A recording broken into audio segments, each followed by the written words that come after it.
Hi, I'm Juby at ito ang ating condo tour dito sa Kai Garden Residences.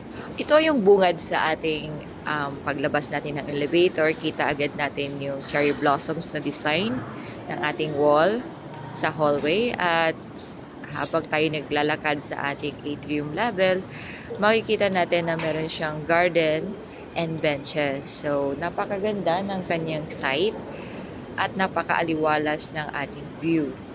Well lighted din yung ating mga areas. Ito naman yung sky patio natin. So this is the signature Lumiband technology of the MCI homes, wherein dito may free-flowing ng air and sunlight sa ating mga building. Our building that can breathe. So yan. Napakaganda. Pwede nating masilip yung ating amenities. So, tatlong floors yung na bigay ng ating developer for this kind of Lumiband technology. Kaya napaka-generous tayo sa open spaces. So, that's 1 minute, your condo tour for today. Contact me for more details. See you soon.